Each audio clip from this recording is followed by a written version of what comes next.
کی حد ہے، اور جو اس کی پاسداری کرے گا، جو اللہ رسول کی اطاعت کرے گا، اللہ تعالیٰ کہتا ہے اس کو جنت میں ہم داخل کریں گے۔ وَمَن يَعْصِ اللَّهَ وَرَسُولَهُ، جو اللہ اور اس کے رسول کی نافرمانی کرے گا، وَلْيَتَعَدَّ حُدُودَهُ، اور اس کی حد کو توڑ ڈالے گا، اللہ کہتا ہے کہ اس کو ہم جہنم میں ڈالیں گے ہمیشہ کے لیے، اور اس کے لیے دردناک عذاب۔ اب کتنے دنوں تک جہنم سے کے بعد نکلیں گے؟ لوگ کہتے ہیں کہ ہمیشہ کے لیے تو نہیں جلے گا اس میں، کیونکہ شرک نہیں کیا ہے تو کبھی نہ کبھی نکل جائے گا عذاب جھیل کر کے۔ تو اگر کوئی آدمی بہنوں کا حصہ نہیں دیتا، شادی بیاہ میں آپ نے بچی کو، بہن کو یا بیٹی کو جہیز دے دیا، سامان دے دیا اور حق وراثت سے محروم کر دیا، آپ غاصب ہیں، آپ اس کے حق کو مارنے والے ہیں اگر پراپرٹیز میں اگر اس کو حصہ نہیں دیتے۔ اللہ کے رسول صلی اللہ علیہ وسلم نے کیا فرمایا؟ بخاری کی حدیث ہے، النبی سلمت انہو کانت بینہ و بین مناز خصومت وذکر لعائشة وقالت یا ابا سلمت القدر الارض فإن النبي صلی اللہ علیہ وسلم قال من ظلم قید شبر من الارض توقه من 7 عرضین۔ حضرت ابو سلمہ کہتے ہیں کہ میرا اور دوسرے لوگوں کے درمیان زمین کا ایک ڈسپیوٹ تھا، ایک تنازع تھا، میں نے اس کا تذکرہ عائشہ رضی اللہ تعالیٰ عنہ سے کیا، تو حضرت عائشہ رضی اللہ تعالیٰ عنہ نے کہا اے ابو سلمہ زمین لینے سے باز آ جاؤ، یعنی اگر کسی کی ناجائز زمین کوئی لے رہا ہو تو اسے چھوڑ دے، زمین نہ لے، غصب نہ کرے۔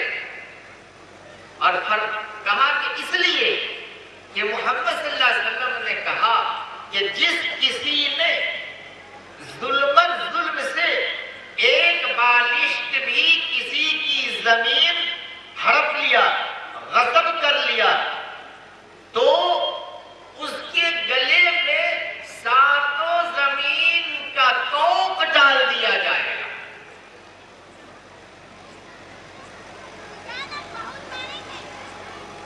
Whoever usurps even a speck of land، کوئی بھی اگر ہڑپتا ہے تو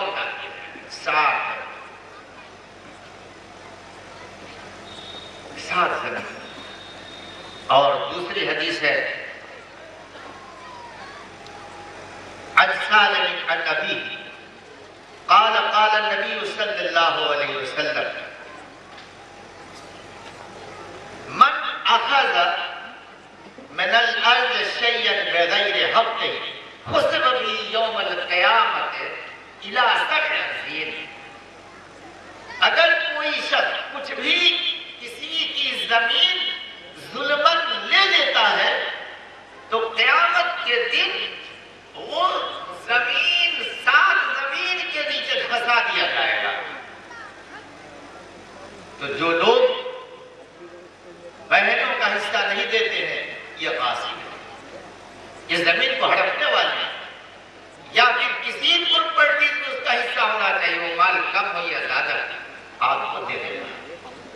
میرے بھائیوں، ہندو بھائیوں کے یہاں بھی وواہ ہوتا ہے، آپ نے وہاں سے سیکھا ہے، گرچہ ان کے یہاں 8 طرح کا وواہ ہے۔ ہندو بھائیوں کے یہاں 8 طرح سے شادی ہوتی ہے، اور یہ 8 طرح سے شادی کا طریقہ ہندو کے بہت سارے پنڈتوں کو ہی پتہ نہیں ہے۔ اسی 8 طریقوں میں سے کچھ طریقہ مسلمانوں نے اپنا لیا ہے۔ آپ کو تو ایسا نمونہ پیش کرنا چاہیے تھا قرآن و سنت کی روشنی میں نکاح کا کہ لوگ آپ کی طرف اٹریکٹ ہوتے اور ہونے کے لیے تیار ہیں، لیکن آپ اپنی اصلاح کر کے دیکھیے۔ منسمرتی ادھیائے نمبر 2 منتر نمبر 21، یہ تو منسمرتی کی بات ہے۔ آریہ سماج کے پنڈت گزر چکے ہیں جن کا نام ہے دیانند، پنڈت دیانند، جن کا مناظرہ رام چندر جی ایک تھے پنڈت، ان سے اکثر آریہ کہتے ہوا کرتا تھا اس زمانے میں کے زمانے میں۔ دیانند نے ستیارتھ پرکاش ادھیائے نمبر 4 میں بھی اس منتر کو لکھا ہے۔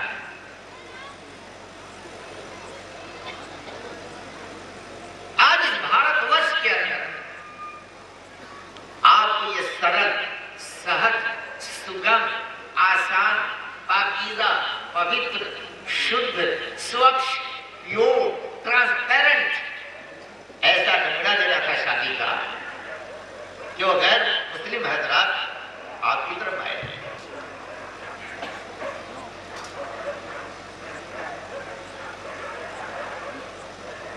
کیا لکھا؟ برہمو دیو تتھئی آرش، برہمو دیو تتھئی آرش، پراجاپتیہ تتھاسورہ،